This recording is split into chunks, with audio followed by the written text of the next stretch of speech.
కవిత party గురించి అందరికంటే ఎక్కువగా బీఆర్ఎస్ నేతలే చాలా స్టేట్మెంట్స్ ఇచ్చారు. ఎందుకంత ఉలిక్కిపాటు అనేది బీఆర్ఎస్ నుంచి బీజేపీ నుంచి వచ్చింది.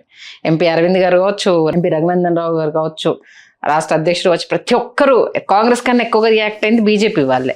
ఎందుకు కవిత పార్టీ విషయంలో అంత ఓవర్గా రియాక్ట్ అవుతున్నారు అసలు? అట్లేమో ఎవరేం రియాక్ట్ కాదు. చిన్న ఎందుకంటే అరవింద్ అంటే ఆమె ఓడగొట్టిన నాయకుడు. అంటే అరవింద్ గారు అంటే పెద్ద జోక్ ఏంటంటే ఇప్పుడు కవిత ఒక పార్టీ పెట్టింది, కవితని ఓడగొట్టిన నాయకుడు అరవింద్ గారు. కాబట్టి ఆయన అడిగిండ్రు, ఆయన చెప్పాడు. ఓకే, అది పెద్ద పట్టించుకున్న విషయం కాదు. ఆమె నిజామాబాద్లోనే నాతోనే గెలవలేకపోయింది, ఆమె తెలంగాణలో ఏం ఉనికి చూపిస్తుంది ఆయన ఆలోచన. రఘునందన్ రావు అన్న చెల్లెల బంధం ఉన్నట్టు వాళ్ళకు ముందు నుంచి కూడా ఆ కుటుంబ కొత్త వచ్చి మా చెల్లె గురించి అనేది మాట్లాడింది తప్ప ఆమె గురించి అసలు బీజేపీ 1% కూడా పట్టించుకోవట్లేదు. అంటే నాకు తెలిసి ఇంకా కుటుంబ కళాలు, వాళ్ళ మధ్య ఏదో ఆస్తి పంపకాలు, లేకపోతే పదవుల పంపకాలు, రాజకీయ భవిష్యత్తు పంపకాలు.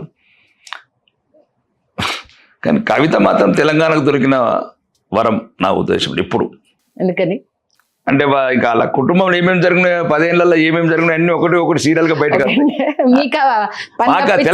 తెలంగాణ ప్రజలకు. అంటే వాళ్ళు ఏ రకంగా దోచుకున్నారు, ఎక్కడెక్కడ దాచుకున్నారు, ఏమేమి స్కాములు చేశారు. ఇప్పుడు ఆమె అంటలేదు కదా కేసీఆర్ చుట్టూ గుంట నక్కలు ఉన్నాయని, వాటి హరీష్ రావు గారి పట్ల కావచ్చు, సంతోష్ గారు కావచ్చు. ఇప్పుడు కేటీఆర్ ఒక మాటతో తీసి పడేసింది. అసలు వాడికి రాజకీయమే తెలియదు ఆమె. ఇప్పుడు రాజకీయం నుంచి మేము కూడా మాట్లాడే అవసరం లేదు కదా. ఓకే, అంటే ఏంటి పార్టీ అవసరం తెలంగాణలో ఉందా? కవిత ఆ రేంజ్ ఏమైనా సౌండ్ చేయగలుగుతుందా? నేనైతే నాకు తెలిసినంత వరకు అది కాంగ్రెస్ లో విలీనం అవుతుంది అనుకుంటున్నాను.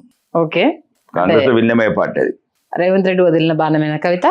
ఎవరు వదిలిన బాణాలు, చాలా మంది వదులుతారు బాణాలు, కానీ వదిలినా వదలకున్నా ఇప్పుడు ఏమైందంటే అంటే చెప్పాలనుకుంటే వేరే ఉన్నాయి. కానీ జనరల్ గా ఆమె నెక్స్ట్ సిద్దిపేటకి వెళ్ళి పోటీ చేస్తుంది కాంగ్రెస్, హరీష్ రావు మీద. అది పెద్ద ఎత్తున పంపకాలు ఉన్నట్లే. అవి ఎక్కడ మరి స్విట్జర్లాండ్ లాకర్లు మర్చిపోయారా ఏంటి, ఎక్కడెక్కడ ఉందో తెలంగాణ ప్రజల డబ్బు. అమ్మాయి పిల్లల మంత్రావు గారు కూడా అన్నారు కదా 1 లక్ష కోట్లు ఇట్లా దోచారని. ఓకే, అదేదో పాత సినిమాల డబ్బు గురించి తిరుగుతున్నట్లు 1 లక్ష కోట్లకు. ఎప్పటికన్నా మేమన్నా ప్రభుత్వం అధికారం రాగానే ఏదైనా చట్టపరమైన చర్యలు తీసుకుని 1 లక్ష కోట్లు ఎక్కడ దాచారో తీసుకొచ్చి ఎందుకు ఇప్పుడు కేంద్రంలో మీ ప్రభుత్వమే కదా ఉంది. ఇప్పుడు అదే అనుకుంటే మోదీ గారు బ్యాంకులలో దాచిన నల్ల డబ్బు అంతా బయటికి తీస్తాము, పంచి పెడతాము అనేసి అని చెప్పారు. మీ ప్రభుత్వం అక్కడ అధికారంలో ఉన్నప్పుడు ఒక మహిళ ఇంత పెద్ద ఎత్తున పార్టీ ఇచ్చేసినప్పుడు వెలికి తీయాల్సిందేనా, విచారణ చేయాల్సిందన్నా అసలు ఏంటన్నది చేయాల్సింది మీరు కదా. అంటే ఇప్పుడు రాజకీయ ఆరోపణలు, రాజకీయ వేదికలు వేరు.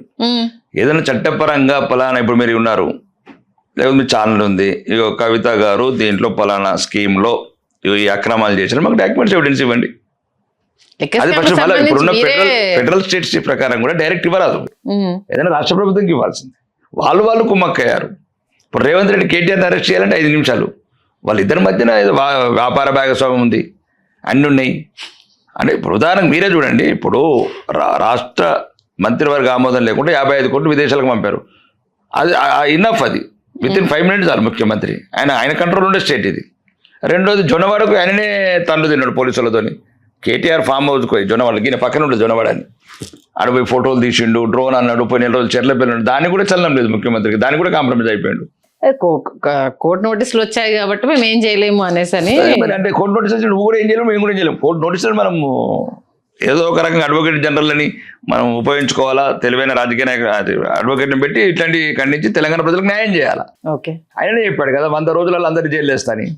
ఆయన కుమ్మక్క అయ్యాడు తప్ప బీజేపీ ఎవరితో కుమ్మక్క కాదండి. బీజేపీ కూడా కేంద్రంలో మీరు చాలా చెప్పారు, చాలా చేసాం, చాలా చెప్పిన చేసినాం, చెప్పని కూడా చేస్తున్నాం. బీజేపీ అంటే ఒకటే చెప్తున్నానండి, ఫస్ట్ దేశం ఇంపార్టెంట్ మాకు. ఇది ఫ్యామిలీల గురించి ఉన్న పార్టీ కాదు, ఫ్యామిలీ గురించి ప్రైవేట్ ఫామ్ హౌస్ల పార్టీ కాదు. దీంట్లో ఎవరికి రాజకీయ వారసత్వాలు ఉంటాయి. ఇది దేశాన్ని ప్రేమిస్తుంది, ధర్మాన్ని ప్రేమిస్తుంది, ప్రజల అభివృద్ధిని కాంక్షిస్తుంది. ఇక్కడెక్కడ వ్యక్తిగత ఎజెండాలు ఉంటాయి. దీనికి ఒక పిల్లర్స్ ఉన్నాయి, అభివృద్ధి, అభిమానం, ఆత్మగౌరవం. ఇదంతా ఒక బీజేపీని మీరు ప్రపంచంలో 60 కోట్ల మంది సభ్యులుగా ఉన్న ఒక పార్టీ. కాబట్టి దయచేసి బీజేపీ ఇది ఒక్కరోజు కాదు, కొన్ని లక్షల మంది త్యాగాల మీద నిర్మించబడిన పార్టీ. కొంతమంది వాళ్ళ కుటుంబాల గురించే కాంగ్రెస్, నెహ్రూ కావచ్చు, ఇందిరాగాంధీ కావచ్చు, రాజీవ్ గాంధీ కావచ్చు, సోనియా గాంధీ కావచ్చు, రాహుల్ గాంధీ కావచ్చు, ప్రియాంక గాంధీ కావచ్చు, ఇదంతా డూప్లికేట్ గాంధీల గురించి పుట్టిన పార్టీ. వాళ్ళ గురించి బతుకుతున్న బానిసలు. నెక్స్ట్ అసెంబ్లీలో ఇప్పసారా ఇందిరమ్మ చాలా పెద్ద దుమారాన్ని రైజ్ చేశారు మీరు. ఎందుకు ఆ అంశానికి సంబంధించి అంతలా రైజ్ అయ్యారు మీరు? నేనేమనలేదే. నేనేమన్నానంటే మా ప్రాంతంలో ఎక్కువ ఏంటి ఈ అల్ఫాజోలం అని కల్తీ కళ్ళు వల్ల, ఈ కెమికల్స్ వల్ల వేలాది మంది చనిపోతున్నారు, అస్థి పంజరాలు అవుతున్నారు, మహిళలు సుమారు కొన్ని లక్షల మంది విధవరాలు అయ్యారు, పిల్లలు అనాథలు అయ్యారు. వీళ్ళని ఏదో ఒక రకంగా అరికట్టాలంటే ప్రజలకు ఏదో ఒక రకమైన వాళ్ళకి సరసమైన ధరల హెల్త్కు ఆరోగ్యానికి ఇబ్బంది లేని ఒక వస్తువు కావాలి. మా ప్రాంతంలో ఏంటంటే మేము చిన్నప్పుడు మేము చూసినప్పుడు కూడా అంతా ఇప్పసారా తాగేవాళ్ళు మా వాళ్ళు అందరూ. అంటే తాగి కూడా 100 సంవత్సరాలు ఆరోగ్యంగా ఆజానుభావులుగా ఉండేవాళ్ళు. చాలా బాగుంటుంది అని చెప్పి తాగలేదని చెప్పేవాళ్ళు. మా పక్కనంతా బంజారా తండలు ఉన్నాయి కాబట్టి వాళ్ళు చేసేవాళ్ళు, తాగేవాళ్ళు. కాబట్టి అది ఏం చేశారంటే కొంతమంది కెమికల్స్, ఈ దళారులు, కొంత రాజకీయ నాయకులకు కోట్లాది రూపాయల ముడుపులు ఇచ్చుకుంటా అదొక వ్యవస్థకృతం చేశారు ఇలా అండదండలతో. దాన్ని అరికట్టాలంటే నేను దాన్ని ప్రమోట్ చేయమన్నాను. అంటే దానివల్ల 3 ఉపయోగాలు ఉంటాయి. ఒకటి, కోతకు గురవుతున్న అడవి, ఎందుకంటే అడవిలో మనం ఈజీగా పెరుగుతుంది ఇది నేచురల్గా. రెండోది, దీనికి పెద్ద పెస్టిసైడ్స్ ఏమి అవసరం లేదు, భూసారం దెబ్బతినది. రెండోది, అక్కడ ఉన్న గిరిజనులకు ఆ పోడు వ్యవసాయం చేసి అడవిని కొట్టి ఎన్విరాన్మెంట్ పాడి చేసి మనం బాధను తప్పియచ్చు, ఎన్విరాన్మెంట్ కాపాడచ్చు, అక్కడ ఉన్న గిరిజనులకు ఉపాధి చూపించచ్చు. లేదు దానివల్ల మనం ఏదైతే ఆర్గానిక్, ఈరోజు 130 దేశాలలో కూడా ఇప్పసారని ఆర్గానిక్ ప్రాసెస్లో చేస్తున్నారు. ఆర్గానిక్ ప్రాసెస్లో చేసి మనం స్థానికంగా యువతకు యూనిట్స్ పెట్టి ఎంప్లాయ్మెంట్ చూపించచ్చు, గిరిజనులకు ఉపాధి చూపించచ్చు. రాష్ట్ర ప్రభుత్వం ఇట్లా చేసి ప్రమోట్ చేస్తే సుమారు ఒక 50,000 కోట్ల వరకు ఆదాయం వస్తుంది. ఈ ఆదాయంలో కూడా మనకు ట్యాక్సెస్ ఉండదు. ఇప్పుడు ఉదాహరణకు ఈ విస్కీ బీర్లు అమ్మే ఫ్యాక్టరీలు ఏంటంటే వాడు మనకు 70 రూపాయలు ట్యాక్స్ పోతుంది, 30 రూపాయలకు 70 రూపాయలు ట్యాక్స్ పోతుంది, 100 రూపాయలకు అమ్మినామంటే. ఇదంతా రకరకాల ఇబ్బంది పడుతున్నారు. ప్రజలకు కూడా సరసమైన ధరల తక్కువ మధ్యతరగతి వాళ్ళకు, దానివల్ల ఆరోగ్యం కూడా పాడు కాదు. దాన్ని ఒక ప్రాసెస్ చేసి ప్రాసెస్ యూనిట్స్ పెట్టి ఎక్కడ ఉమ్మడి 10 జిల్లాల యూనిట్స్ పెట్టి ప్రజలకి ఇవ్వమని చెప్పాను. చెప్తూ నేనేమన్నానంటే వీళ్ళకి ఏంటంటే ప్రతిదానికి పేరు అలవాటు అయింది వాళ్ళకి. అంటే నేను ఏది దేనికి పెట్టాలా దేనికి పెట్టకూడదు వీళ్ళు అంటే మర్చిపోయినరు. ఎక్కడ ఆ మాజీ ప్రధానం పేరు పెట్టి అంటే అలవాటుగా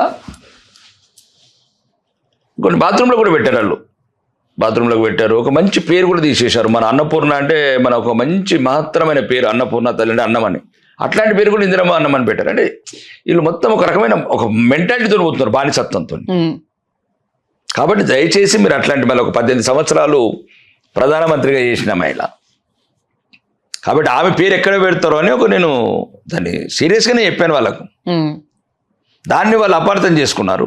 రెండోది నేను ఏమన్నాను, ఇష్టం ఉంటే పెట్టుకున్నాను. నేను పెట్టద్దన్నది అట్లా కదండి, నేను పెట్టద్దన్నాను.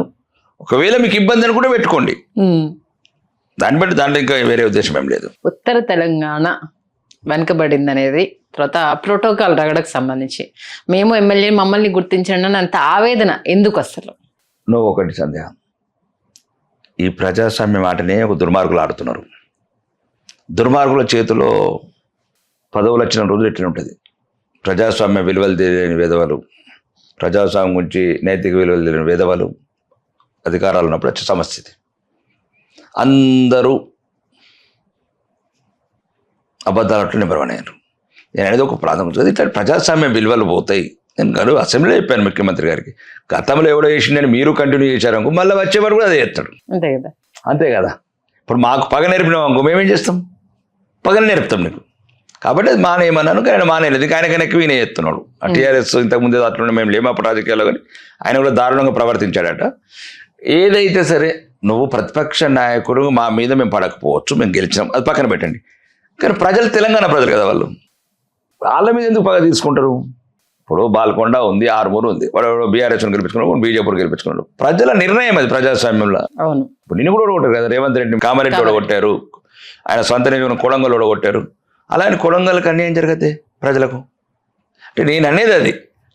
ఇప్పుడు నేను ఓడగొట్టిన కామారెడ్డి ప్రజల మీద పగ తీసుకుంటుంది, మీ పార్టీలో ఆర్మూరుల మీద పగ తీసుకుంటుంది.